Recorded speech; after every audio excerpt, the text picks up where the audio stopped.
Hello everyone, welcome to Punjab success Mantra. आज के lecture में हम 10 एमसीक्यूज देखेंगे रिलेटेड टू साइंस। ये आपके अपकमिंग पीसीएस और जो भी आपके गवर्नमेंट एग्जाम्स हैं उनके लिए इंपॉर्टेंट है। सो लेट्स स्टार्ट। उससे जाने से पहले आप कुछ हमारे फ्री इनिशिएटिव्स देख सकते हैं। फॉर एग्जांपल 10:15 आपसे करंट अफेयर्स डिस्कस किए जाते हैं, मैथ्स एंड रीजनिंग एट 12। ऐसे ही GS classes for all the Punjab exams at 2, English 5। ऐसे ही आपसे daily current affairs issue specially for PCS आपसे डिस्कस किए जाते हैं 6 PM। और जो अभी हम डिस्कस कर रहे हैं दैट इज 10 एमसीक्यूज, ये आपसे डिस्कस की जाती हैं at 9 PM। Right, so let's start the session. 10 MCQs है यहाँ पर साइंस से रिलेटेड। आपको फटाफट क्वेश्चंस को आंसर करना है। बहुत ही इजी क्वेश्चंस रहेंगे आज के सेशन में, तो ऑलमोस्ट सबके सारे ही करेक्ट होने चाहिए। Let's start the session. पहला क्वेश्चन है that the xylem is the specialized tissue of the plants that transports water and minerals from the soil to the upper parts and provides the mechanical support to them. It is composed of 4 different types of cells. अब आपको बताना है कि ये जो 4 different types of cells exist करते हैं, xylem में कौन सा नहीं है, कौन सा नहीं प्रेजेंट है। राइट, ए ऑप्शन है आपके पास ट्रेकियड्स, बी ऑप्शन है वेसल्स, सी ऑप्शन है जाइलम पैरेन्काइमा, और is it D that is the sieve tubes. So video को पॉज कीजिए और अपना आंसर मार्क कीजिए। आपको बताना है जाइलम में कौन सा टाइप ऑफ सेल नहीं देखने को मिलता है। राइट, सो यहां पर आंसर क्या हो जाता है, that is sieve tubes. D is the answer. Right, so हम देख लेते हैं what is the difference between xylem and phloem. देखिए, past year previous year questions अगर हम देखते हैं तो वहां पर आपको जाइलम एंड फ्लोएम पे क्वेश्चन पूछा गया है। अगर हम जाइलम की बात करते हैं तो यहाँ पर ट्रांसपोर्टेशन कैसे की जाती है, किसकी की जाती है, number 1 that is water and minerals. On the other hand अगर हम फ्लोएम की बात करते हैं तो वहां पर ट्रांसपोर्टेशन किसकी की जाती है, that is food particles and the minerals. So यहाँ पर आपको यूनिडायरेक्शनल, क्योंकि पानी आपको कहां से, देखो यहाँ पर वाटर एंड मिनरल्स की बात करी जा रही है। वाटर एंड मिनरल्स कहां पर एग्जिस्ट करते हैं, सॉइल में एग्जिस्ट करते हैं। वो सॉइल से लेके जाना है पूरे प्लांट तक, तो ऑब्वियसली बात है ये यूनी डायरेक्शनल होंगे। ऑन द अदर हैंड अगर हम यहाँ पर फ्लोएम की बात करते हैं तो फूड पार्टिकल्स जो है, फूड जो है वो कभी कभार लीव्स बनाते हैं, कभी कभार स्टेम बनाता है। तो यहाँ पर different parts of the plant में ले जाने के लिए यहाँ पर बाय डायरेक्शनल अप्रोच चाहिए। तो यहाँ पर आपको बाय डायरेक्शनल देखने को मिलेगा the xylem and the phloem. ठीक है जी, आई होप यहां तक क्लैरिटी है। That is the difference between xylem and phloem. अगर हम जाइलम में टाइप्स ऑफ सेल्स की बात करते हैं तो पहला एग्जिस्ट करता है जाइलम ट्रेकिएट्स, दूसरा एग्जिस्ट करता है जाइलम वेसल्स, तीसरा एग्जिस्ट करता है जाइलम फाइबर्स, और चौथा एग्जिस्ट करता है जाइलम पैरेन्काइमा। तो यहाँ पर सीव ट्यूब्स आपको देखने को नहीं मिलती हैं। सीव ट्यूब्स आपको कहां पर देखने को मिलती है, दैट इज इन फ्लोएम। तो कौन सी पार्ट नहीं है यहाँ पर, सीव ट्यूब्स नहीं। Right, so this is question number 1। Question number 2 पे मूव करते हैं। क्वेश्चन नंबर 2 कहते हैं, while doing work and running you move your organs like hands, legs etc. which among the following is correct? आपको बताना है correct कौन सा है। A, smooth muscles contract and pull the ligament to move the bones. B है smooth muscles contract and pull the tendons to move the bones. C है skeletal muscles contract and pull the ligament to move the bones. Or is it D, skeletal muscles contract and pull the tendon to move the bones? So यहाँ पर आपको 2 keywords पता होने चाहिए। What is the difference between smooth muscles and skeletal muscles? Number 1. Number 2 आपको बताना चाहिए what is the difference between ligament and tendon. तभी आप ये क्वेश्चन कर पाएंगे, नहीं तो ये क्वेश्चन नहीं अटेम्प्ट कर पाएंगे। राइट, सो यहाँ पर अगर हम इसके आंसर की बात करते हैं तो आंसर बन जाता है आपका डी। सबसे पहले आपको पता होना चाहिए what is the difference between smooth muscles and skeletal muscles. अगर हम स्मूथ मसल्स की बात करते हैं तो जितने भी आपके इनवॉलंटरी फंक्शंस हैं, वो इनवॉलंटरी फंक्शंस कौन परफॉर्म करता है, that is the smooth muscles. लेकिन यहाँ पर तो हम रनिंग और वॉकिंग वर्क की बात कर रहे हैं, तो इसका मतलब कि ये सारे वॉलंटरी फंक्शंस हैं। ये जो वॉलंटरी फंक्शंस हैं ये कौन से मसल्स परफॉर्म करते हैं, स्केलेटल मसल्स परफॉर्म करते हैं। तो पहले 2 ऑप्शंस तो इनकरेक्ट हो जाते हैं। ठीक है, दूसरी बात है what is the difference between ligament and tendon, वो आपको करना है। तो हम देखते हैं, देखिए आपके पास 3 तरह के मसल्स देखने को मिलते हैं, skeletal muscles, smooth muscles and the cardiac muscles. So अगर हम skeletal muscles की बात करते हैं तो जितने भी voluntary functions हैं and they are multi nucleated, voluntary functions कौन perform करता है, that is the that is the skeletal muscles. ऐसे अगर हम स्मूथ मसल्स की बात करते हैं तो ये यूनिन्यूक्लिएटेड होते हैं और जितने भी इनवॉलंटरी फंक्शंस हैं वो कौन परफॉर्म करता है, that is the smooth muscles. ऐसी कार्डियक मसल्स की अगर बात करते हैं, कार्डियक मसल्स वो स्पेशल मसल्स हैं जो सिर्फ आपके हार्ट में पाई जाती हैं। अब हार्ट भी आपका क्या है, इनवॉलंटरी फंक्शन, तो इनवॉलंटरी फंक्शन ये भी करते हैं and they only cover the walls of the heart, that is why it is known as the cardiac muscles. ठीक है, now what is the difference between tendon and ligament? अगर हम यहाँ पर टेंडन की बात करते हैं तो muscle is attached to the bone. अब देखिए हमें जब काम करना है तो at the end effector muscle तक इंफॉर्मेशन जाती है, तभी तो आप लिखते हो या चलते हो, वॉलंटरी फंक्शंस करते हो। तो इसीलिए यहाँ पर जो आपका आंसर बन जाता है that is tendon and not ligament, क्योंकि लिगामेंट क्या है, that is bone to bone जब अटैचमेंट की जाती है उसको कहा जाता है that is ligament, right. So ligament में जब भी आप कहते हैं मेरी बॉडी में स्ट्रेन हो गया है, स्ट्रेन का मतलब होता है कि जो चीज आपके बोन टू बोन को अटैच कर रही है उसमें कहीं ना कहीं डिफेक्ट हो गया है। ऐसे ही अगर आप कहते हैं स्प्रेन हुआ है, स्प्रेन का मतलब क्या होता है कि आपकी मसल और बोन में जो अटैचमेंट है वहां पर कहीं ना कहीं डैमेज हुआ, right. So this is tendon versus ligament. Question number 3 पे चलते हैं। क्वेश्चन नंबर 3 कहता है which is not a function of epidermis. तो यहां पर आपको एपिडर्मिस के बारे में सबसे पहले डेफिनेशन पता होनी चाहिए, उसके बाद आपको इसका फंक्शन पता होना चाहिए। ए है protection of the adverse conditions, B है गैसियस एक्सचेंज, सी है कंडक्शन ऑफ वाटर और is the D transpiration. So आपको एपिडर्मिस, देखिए एपिडर्मिस जो है वो प्लांट सेल्स में भी देखने को मिलेगा, वो आपको एनिमल सेल्स में भी देखने को मिलेगा। तो यहां पर एपिडर्मिस का फंक्शन पूछा गया है। सो अगर हम इसके आंसर की बात करते हैं तो आंसर आ जाता है आपका कंडक्शन ऑफ वाटर ये नहीं करता है, बाकी सारे इसके फंक्शंस हैं, राइट। सो एपिडर्मिस क्या है, देखिए एपिडर्मिस सबसे ऊपर वाली लेयर आपकी एग्जिस्ट करती है। तो एपिडर्मिस क्या करता है, it protects the plant from the water loss in transpiration. ऐसे ही जो भी आपकी सराउंडिंग है, प्लांट की सराउंडिंग है, वहां पर आपको क्या देखने को मिलता है, एपिडर्मिस देखने को मिलता है। ऐसे ही एक्सचेंज ऑफ गैसेस करता है and storage of water and metabolic products is carried out by the epidermis. Done. Next question पे मूव करते हैं, क्वेश्चन नंबर 4। क्वेश्चन नंबर 4 कहता है सिलेक्ट द इनकरेक्ट स्टेटमेंट। आपको इनकरेक्ट सेंटेंस चूज करना है। Blood has a matrix containing protein, salt and hormones, two bones are connected by ligament, C है tendons are non fibrous tissue and fragile, और is it D cartilage is a form of connective tissue. आपको incorrect sentence mark करना है। जो recently नायब तहसीलदार का paper हुआ था उस नायब तहसीलदार में भी आपसे कनेक्टिव टिश्यू पे एक क्वेश्चन पूछा गया था, तो वो वाले जितने भी कनेक्टिव टिश्यूज हैं वो इंपॉर्टेंट हो जाते हैं। तो ये वाला क्वेश्चन काफी इंपॉर्टेंट है, right. So let's see the answer. Answer for this particular question is C. अब देखिए ये नॉन फाइब्रस नहीं होता है, ये फाइब्रस टिश्यू है। तो यहां पर आपको देखने को मिलेगा जो टेंडन्स है, it is a fibrous connective tissue that attaches muscle to the bones, right. So आप देख सकते हैं जो टेंडन्स हैं they serve to move the bone और द स्ट्रक्चर। बोन को मूव कौन करेगा, दैट इज द टेंडन। जब तक टेंडन नहीं है तब तक आप मूवमेंट नहीं कर पाएंगे, right. So this is all about the tendon. Question number 5 पे मूव करते हैं। क्वेश्चन नंबर 5 कहता है simple epithelium is a tissue which form the outer protective layer of the skin of the animal body. It is composed of which type of cells?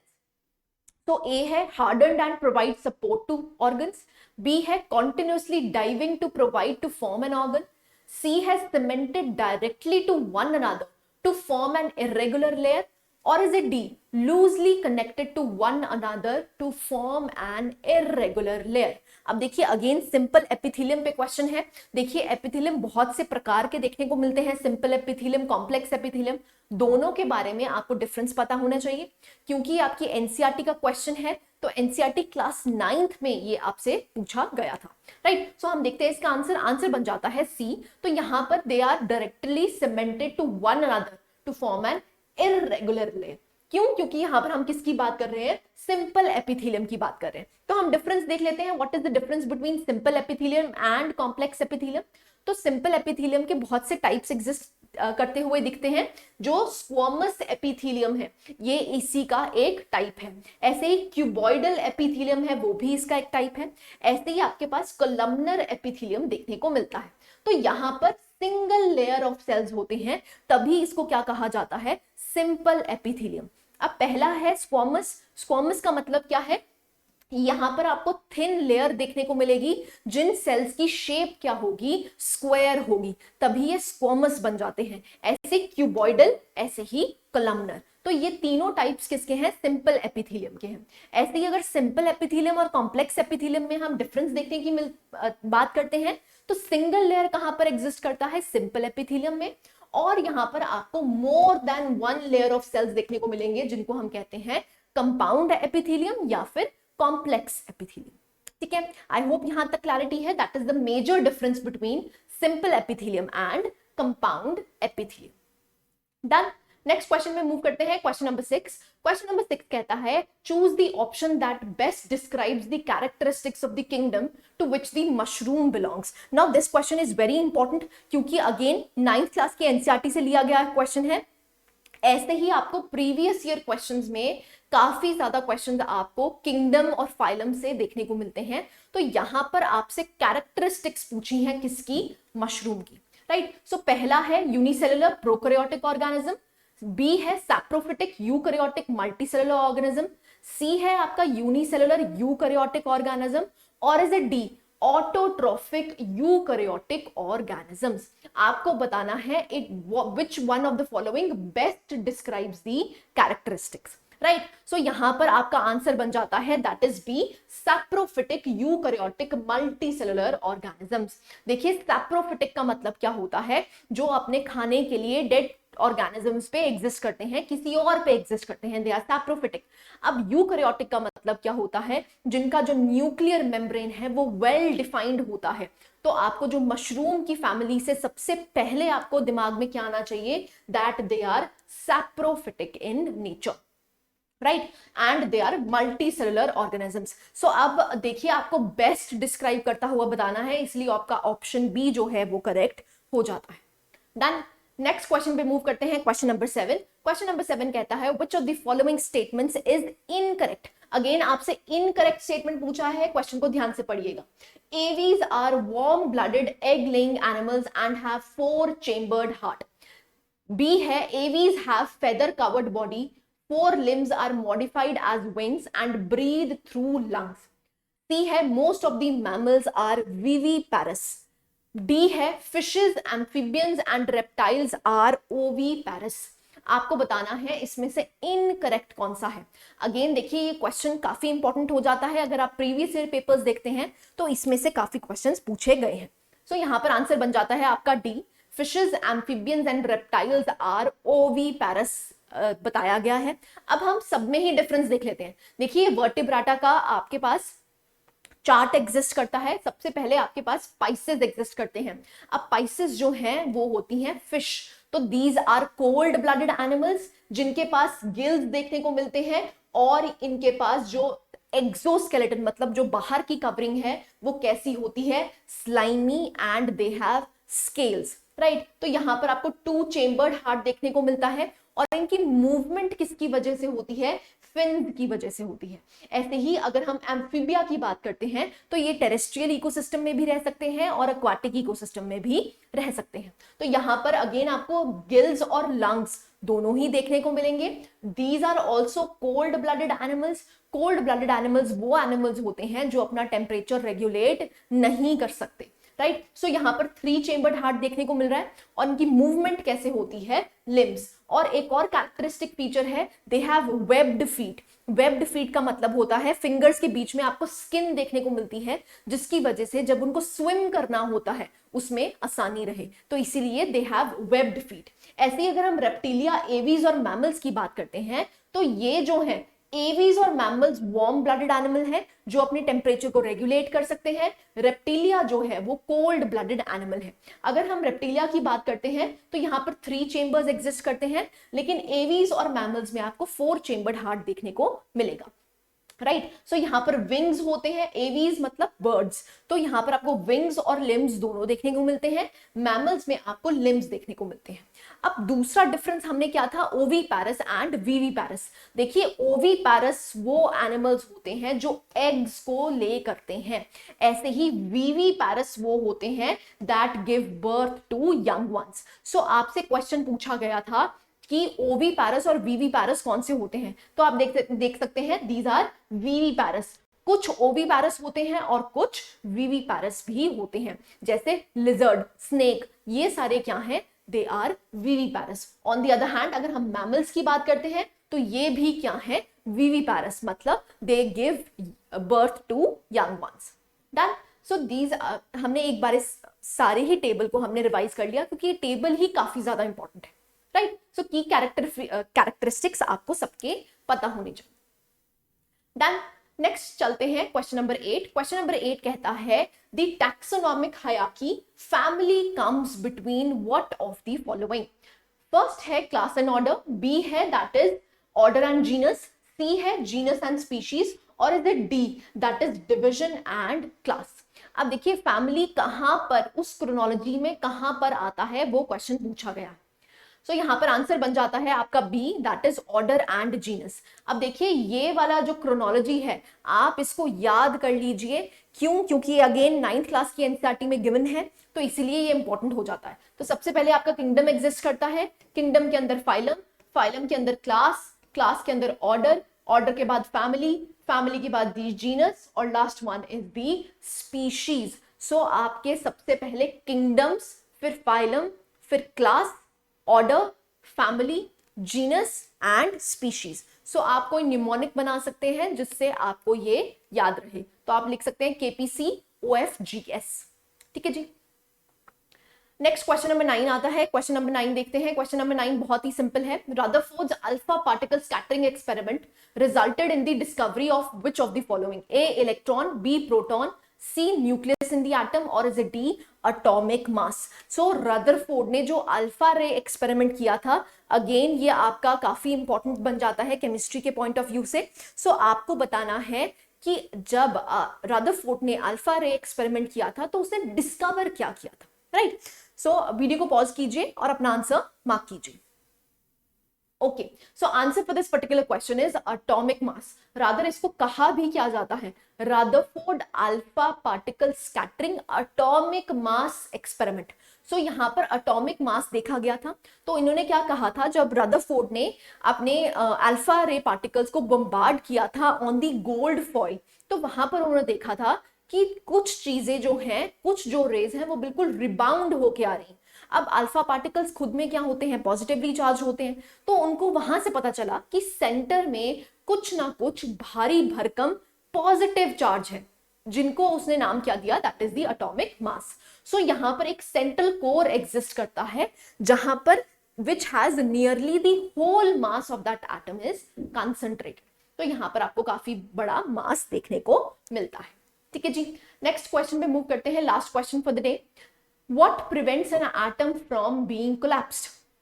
एक atom collapse क्यों नहीं करता? देखिए आपको पता है एटम का स्ट्रक्चर क्या है, बीच में न्यूक्लियस एग्जिस्ट करता है, उसके अराउंड क्या घूम रहा है, इलेक्ट्रॉन्स घूम रहे हैं।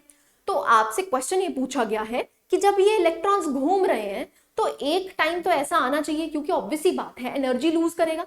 जब एनर्जी लूज करके एक टाइम पीरियड ऐसा आना चाहिए कि जितने भी इलेक्ट्रॉन्स हैं वो सारे कोलैप्स कर जाएं, किसमें, न्यूक्लियस में, बट ऐसा तो नहीं होता है। तो रीजन क्या है वो पूछा गया है। फर्स्ट है द न्यूक्लियर फोर्सेस, बी है movement of electrons in discrete energy levels, C है the electron repulsions, or is it D all of the above, all of the above. So आपको बताना है कि ये जो है ये कोलैप्स क्यों नहीं होता है, राइट। सो वीडियो को पॉज कीजिए और अपना आंसर मार्क कीजिए। Okay, so answer for this particular question comes out to be B. देखिए बोहर मॉडल, नील बोहर ने जब अपना मॉडल दिया था तो उसने बोला था, क्योंकि सबसे बड़ा ड्रॉबैक रदरफोर्ड का क्या था कि वो ये एक्सप्लेन नहीं कर पाया था। उसने ये तो बता दिया था कि इलेक्ट्रॉन्स रिवॉल्व कर रहे हैं, लेकिन वो ये एक्सप्लेन नहीं कर पाया था कि ये जो एनर्जी है ये लूज क्यों नहीं कर रहे और eight the and atom collapse क्यों नहीं कर।